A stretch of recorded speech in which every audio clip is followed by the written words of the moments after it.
ত্রয়োদশ জাতীয় সংসদ নির্বাচনকে সামনে রেখে নিরাপত্তা বলয় আরও জোরদারে রাজধানীসহ 4 জেলায় মোতায়েন করা হয়েছে বর্ডার গার্ড বাংলাদেশ বিজিবির ৩৮ প্লাটুন সদস্য।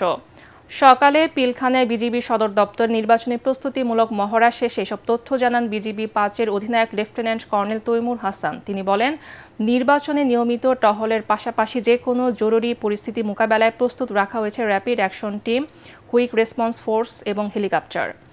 আধুনিক প্রযুক্তির ব্যবহারে এবার থাকছে বিশেষ নজরদারিও। এলাকা ভিত্তিক দায়িত্ব বন্টনে ঢাকা উত্তরে ১১ প্লাটুন, সাভারের ধামরায় ৬ প্লাটুন, ফরিদপুরে ১৩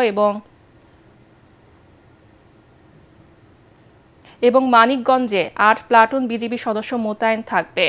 বিজিবির প্রত্যাশা, কঠোর নিরাপত্তার মধ্য দিয়ে সাধারণ ভোটাররা শান্তিপূর্ণ ও উৎসব মুখর পরিবেশে তাদের ভোটাধিকার প্রয়োগ করতে পারবেন।